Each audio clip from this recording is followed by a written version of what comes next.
Ngisay-ngisay na naman sa galit si Paduano sakali ipatawag mga vloggers. Si Abanten Barbers, ako Fernandez, mga evil. Orlando Bautista Jr. Walang credibility ang Quadcom. Kap El Sarcer. At saka iba po to. Alam niyo po, marami kayo na imbitahan. Ito pagkakaiba po ng mga vlogger. No? Ito po masasabi ko sa inyo mga Tricom. Hindi ko alam yung komposisyon ng Tricom pero alam ko na yung dalawang chairman. Isa si Fernandez, isa si Paduano. Hindi ko alam kung sino isa. Ito lang po ang masasabi ko sa inyo. Unlike ng iba nyong iniimbitahan, lalo na mga pulis, sundalo. Ano po yung mga pulis at sundalo? Maginoo po yan eh. Hanggat hindi mo tinatanong, hindi sasagot eh. Iba po mga vlogger. Baka mapasubo po kayo. Hindi po pa, mabibilis po mag-isip ang mga vlogger eh. No? Mabilis po ang sagot niyan. Mabilis po ang counter nila. Pag sinabi niyong yes or no, may pansagot na sila dyan. Sir Badong, sino bang assign sa Tricom Committee? Yun nga po, dalawa pa lang kilala ko. Boss Badong, tanong ko lang, yung kontrata ba sa tubig nung nabuking ni PRRD may nakasuhan ba? Hindi po yan, ganito po yan, no? Rektong pakitong-kitong. Tayo po ang kinasuhan na magtutubig. Alam nyo ba yon? Sila nagkaso sa atin. Kasi sa kontrata po yan eh.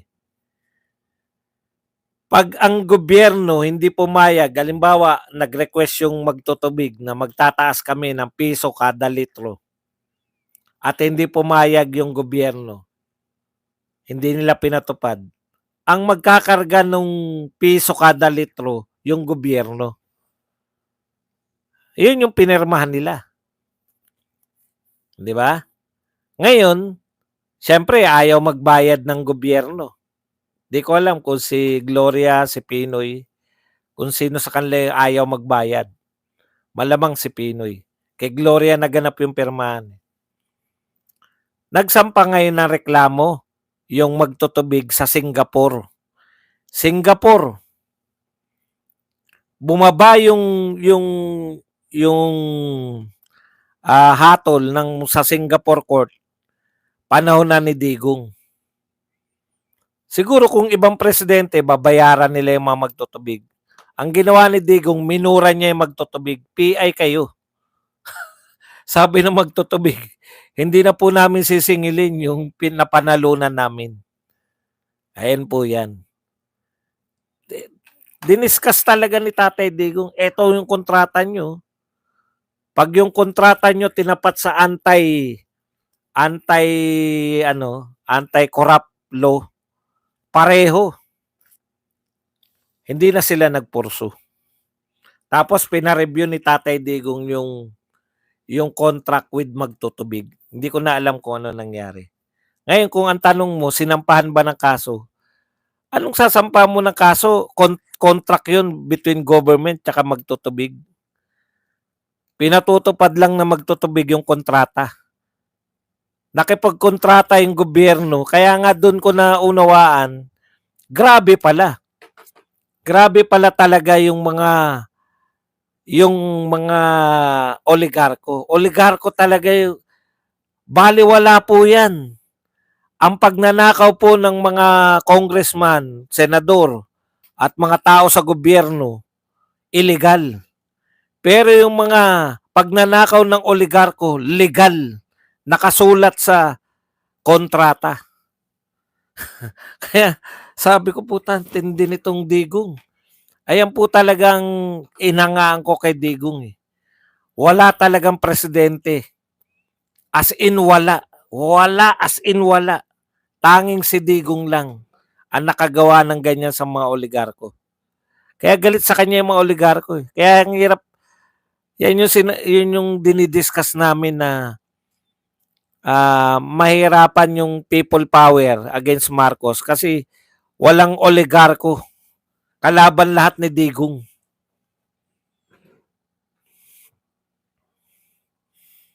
Nakuha niyo yung pagkakaiba ni Digong sa ibang presidente. Ganun.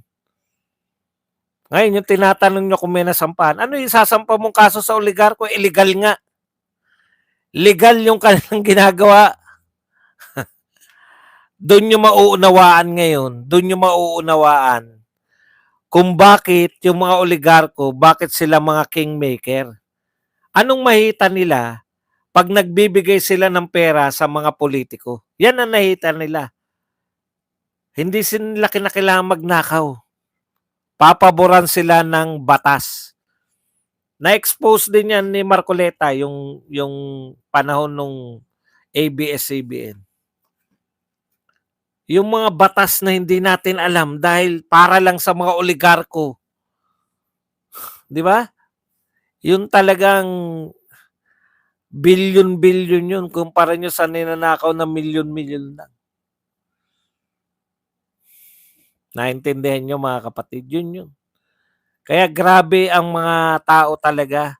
Talagang bakit ang daming kalaban ni Tatay Digong, no? After ng kanyang panunungkulan. Oligarko nga eh. Numero uno, lahat ng mga may pera kalaban ni Digong. Drug lords, oligarko.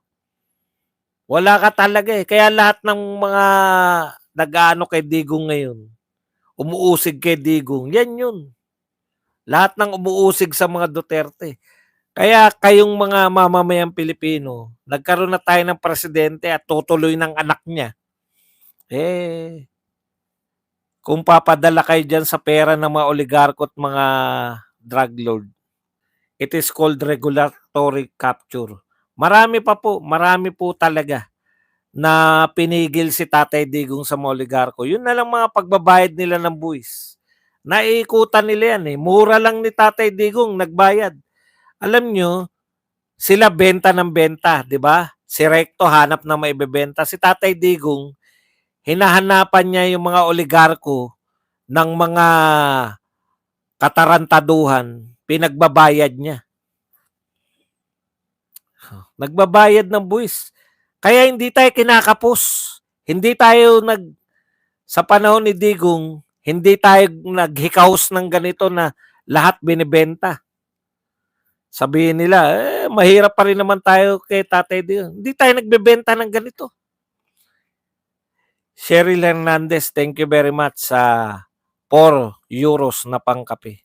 Ang layo po talaga. Ang layo po talaga. Nakakakuha si Tatay Digong ng pera sa mga oligarko ng pinagbabayad niya lang. PI kayo, magbayad kayo ng buwis. Pucha, bayad na sila. Alam nila eh.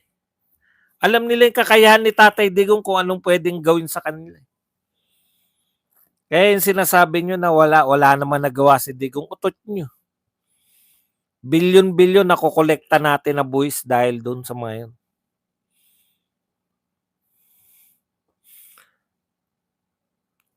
Naalala ko si Lucio Tan, di ba? Mighty. Yung PAL. 'Di ba? Sabi ni Tatay Digong sa PAL, putya, papapalayasin ko kayo sa NAIE. Tama yan, solid Duterte. Nung panahon ni PRD, kahit pandemic, hindi nagbenta ng mga assets ng gobyerno. Pwede din palang Marcoleta for president sa 2020, tapos Inday Sara next. Ikaw naman, Janet Borromeo. Hindi na po pwede na ipagpaliban pa yung kay BP Sara. Ang gawin natin, ipanalo muna natin si Marcoleta, si Kibuloy, si Batogo. Kinakailangan po muna natin ipanalo si Marcoleta. Huwag muna yung 2028 siya yung presidente. Panalo muna natin ngayon. Kasi si BP Sara, sure win na yan eh. Huwag nyo nang guluhin yung baso. Kasi marami pa magagalit sa inyo. Huwag nyo nang at nakaset na yan. Gaya ng sabi ko noon, sir, kung pandilatang ka ni Paduano sa hearing, dilatang. Like na tayo, boss, alam ko, hinahanapan din na maraming violations pantapat sa sinisingil nila. Rodrigo Duterte, oy, pinuri ni Attorney Trixie, palakpak tenga, lobong ilong. Alam nyo, nasasanay na rin ako napupuri ng matatalinong tao eh. Hindi ko napanood eh. Nagsabi ba? Thank you very much. Baka inudyokan nyo. nagmamalinis itong si Barbers, corrupt naman pala. Tama ho, solid Duterte. Jose, di ka katuli. Gaya ng sabi ko nun, sir, yan. Pati yung may-ari ng Dunkin Donut Boss, may printing press din. Cheryl, maraming salamat sa iyong pagpapakulay. Malaking tulong sa Diyos na lamang po ang bahalang magbalik ng blessing sa inyo. Pagpalain po kayo, ma'am, sir. Yan na.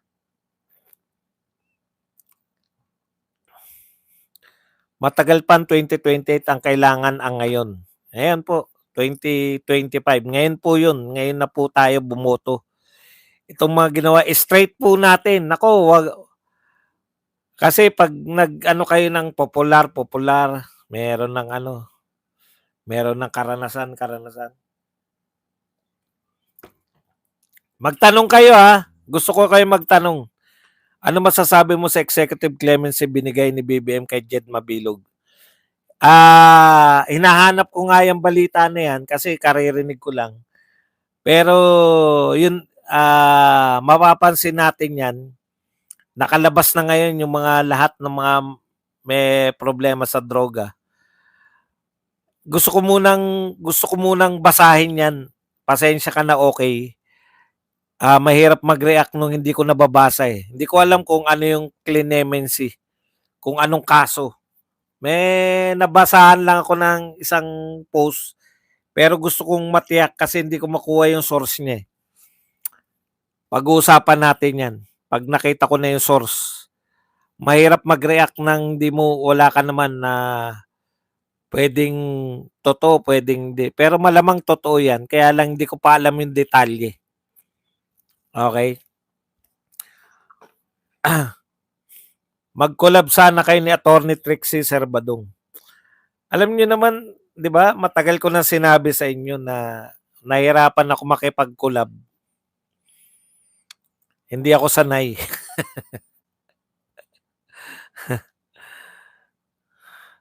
Boss, salamat sa mga katulad niyo na sinasabi mong totoo, boss.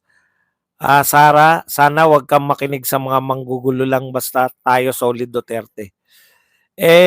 Ikaw pala walang tiwala sa akin eh, Rolando.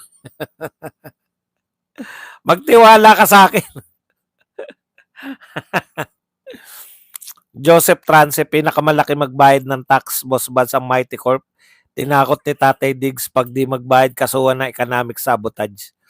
Kilala ko na ang jowa ni Caitlyn. Alam nyo, baka mabilao ka na si Caitlyn. Grabe yung lahat kayo, Caitlyn ng Caitlyn kanina pa, hindi naman pumapasok. Antindi na. Halatang halata naman masyado. Si Mabilog, binigyan ng clemency ni Bangag. Bakit nasa akbayan si Willie Ong kahit natin yan suportahan? Ano? Bakit hindi naman natin, eto po, pagpapauna ko, no? Kahit po nasan si Willie Ong, hindi naman po yan sinuportahan ni Tatay Digong. Pasensya na po sa mga, yan yung sinasabi ko, yan yung ipinagpapauna ko na eh, no? Tayo po, kulto tayo ni Digong. Kung kayo po may sinusuportahan, hindi po natin po promote yan. Narinig ko pa yung sinabi ni Digong eh. Tungkol kay Willie Ong eh. Kasi may nagtanong eh, si Dr. Willie Ong. Pagaling muna siya. Sabi, wala po siya sa official lineup ni Tatay Digong. Naintindihan po ninyo? Meron lang dito, alam ko naman yung mga grupo na yan. Kilala naman natin yan. May grupo rito na bukod sa Duterte, meron pa silang ibang may iba pa silang leader. Kami Duterte lang. Wala po kaming ikakampanya dito na hindi po Duterte. Endorse. Duterte lang po. Kaya yung sasabihin nyo na si Willie Ong, never po natin siyang in-endorse. Si Willie Rebillame, hindi rin. No? Si Chavit Singson, wala na, umatras. Immaterial na eh. Wala akong pakialam diyan mga double agent na yan, wala. Attorney Vic po, kasama po siya. Isa-isahin po natin ha. Kibuloy, Marcoleta, Bato, go. Si Bondok, si Rodriguez, Hinlo, Lambino, at saka si Philip Salvador. Yan lang po. Wala na pong iba. Akong alam. Kung may alam kayo, kayo lang nakakaalam. May rally raw sa 31, anti-budget daw. Yun nga, niloloko lang kayo niyan. No? Ginagamit nila, eto tapatan tayo ha. Kayong mga dilawan talaga, mga manloloko kayo ng tao eh. In-expose ni Ungab at ni Tatay Digong yung budget. Nung sumikat, wala pa kayo sa eksena lahat. Si Ungab lang tsaka si Tatay Digong. Yung sumikat na po, yung si Ungab tsaka yung expose nila, ano na to, nakisawsaw na si Cielo Magno. Wala pong problema dun dahil wrong is wrong. Pero yung pagsawsaw niya, ang intention niya pala, gamitin yung issue para manawagan ng rally, ang rally po nila ang rally po nila impeachment ni BP Sara eh. Saka nakakita. Ang issue nyo na pinanghihikayat by scam, tapos ang rally nyo, ang panawagan nyo, impeach Sara, putya talagang ano yan. Hindi, kanina pa pong umaga to, okay na po ako. Kaya nga ako napapasigaw. Kala nyo ba kaya hindi po ako nag-ano ng tanghali kasi madugo. Pag high blood ka pala, madugo yung ano, no, yung sangipin. Kinabahan din ako eh. O kaya yan po yung masasabi natin diyan. Huwag kayong sumama diyan. Okay na sana mag-rally kayo anti-buy scam pero ang panawagan nyo, niloloko tayo sa budget kaya impeach natin si BP Sara. Ang layo naman ng panawagan nyo. Wala nga kinalaman diyan si BP Sara sa impeachment, sa budget eh. Tapos impeach BP Sara panawagan nyo.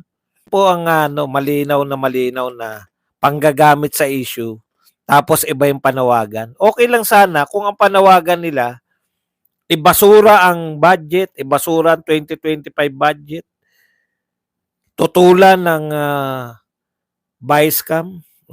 Hindi eh. Sisikat ng gusto si Boss Badong pag inimbitan ng Tuadcom, dadami views, million ng subscribers. Correct. Ang problema sa atin, hindi tayo naririnig ng iba eh, di ba? Pucha, pag narinig ako ng iba, okay tong vlogger na to. Pogi na, gwapo pa.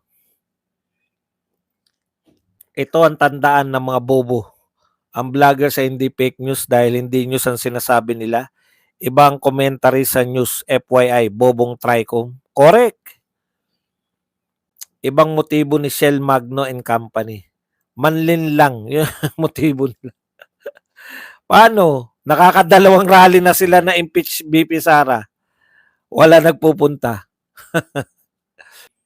Ililihis na naman ang issue dyan sa sila magaling. Di na marunong mahiya ang admin. Akala nila di alam na marami ang panggagago nila. Tignan nyo. Numero 1 panggagago nila yung ICC na naman. Ang pinoproblema na ICC, huwag kayong maniwala na nakikipag-usap pa ICC. Ang laki ng problema na ICC ngayon, operasyon nila. Baka magsara na sila.